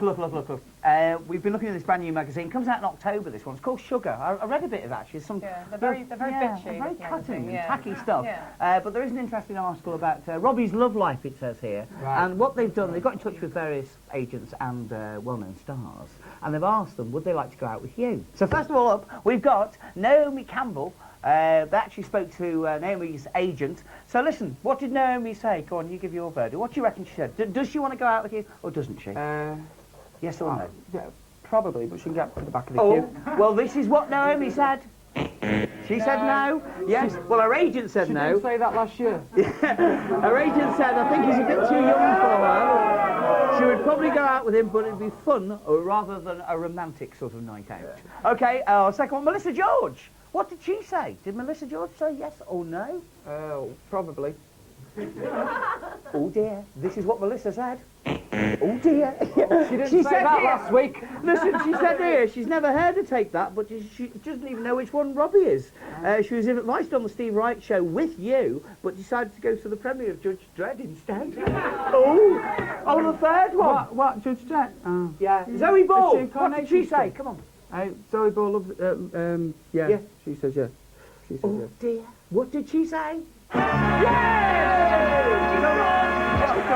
Zoe Ball did say yes. I'd give him my mobile number. She says here, and she would be interested in a romantic night out, but she wouldn't have one because she's already got a boyfriend, unfortunately. Oh, sort that out, can't we, Zoe? Sad. Okay. Melissa. No. Sorry, Louise nerding. Now, did Louise, our fourth lady, say yes or no? Louise has left the tenor now. Hey? Louise has left the tenor. I'll just All right. let you know. Oh, thanks a lot. Go on, what did she say? Probably.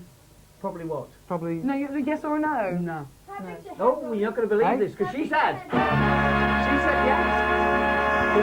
Hey, Louise Nerding here says in the magazine, she said, I think he's probably got my number already. I've got your number, Louise. She said they got on really, really well when they went on tour. Yeah, she'd date you, but she's really shy, so basically you've got to call her. Okay, then. Okay. I'll give you a And Daniela Westbrook, what did she say? Mad for it. She said, Daniela Westbrook said, I am mad for it. But what did she say, yes or no? She said yes!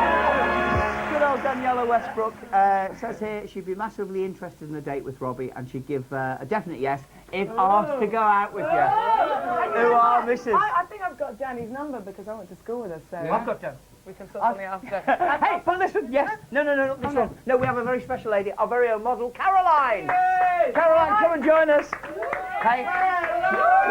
Caroline, don't say anything, don't say anything. Now, what did Caroline say to us on the Big Breakfast? Did she say yes or did she say no? What do you think, Robbie? She's been around for a while. I hope it was a All big week, yes. I mean. Hey? I hope it was a big yes. Caroline, tell him.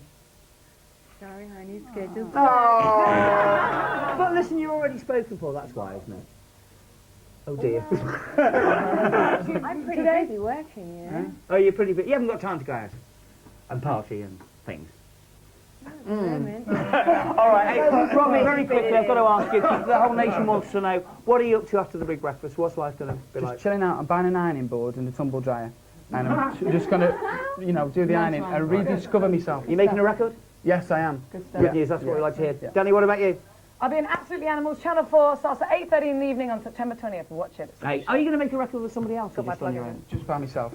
Really? Yeah. Solo stuff. Can I just say to everybody here, thank you very much for having me. Hey! I've really enjoyed my week.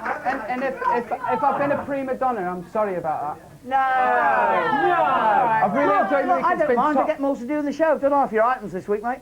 Anyway, the timing 8:58. Let's go to Peter Smith with the final Big Breakfast news and weather.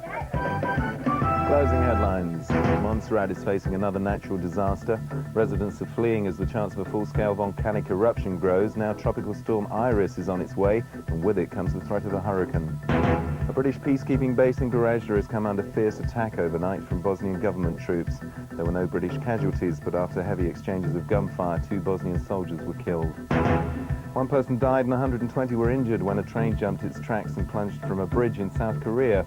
2 carriages fell into the river when the train carrying 440 passengers derailed just after dawn. The bookies are counting the cost of underestimating a bright Yorkshire schoolboy. They gave Christopher Bragg odds of 12 to 1, but he wouldn't get 8 A-grade GCSEs. He did, and they lost £600. Now the weather, a cloudy start in the southeast will give way to brighter, warmer weather, but elsewhere there'll be a patchy drizzle or rain, especially in the northwest. Top temperatures 24 centigrade in the south, 21 in the north, and the bank holiday weekend will start cooler on Saturday with blustery winds and showers, becoming much drier and brighter on Sunday. Have a great weekend. Thanks very much, Pete. Have a lovely weekend, mate. And a very big thank you to everyone who's joined us today. And especially a big thank you to Danny Barr, who's been with us all week, coming back in October. And Robbie, who's been a real star this week. He really has. Thank you. Honestly, it's great to work with you. And look, flowers. We love you, Keith. We love you. love you. I'll be here next week. Joining me on the Big Breakfast, Bianca and Tiffany from EastEnders, actress Patrick Palmer. Rob. Lovely. And a very big thank you to our family. Where are they? They're here! Susie! Hey, look, Mark's all done up as well. Look at this. As you've never seen it. Have you enjoyed your week? It's been great fun. That's what we like to hear. We're going to end this. Captain Scarlet, bye-bye. See you.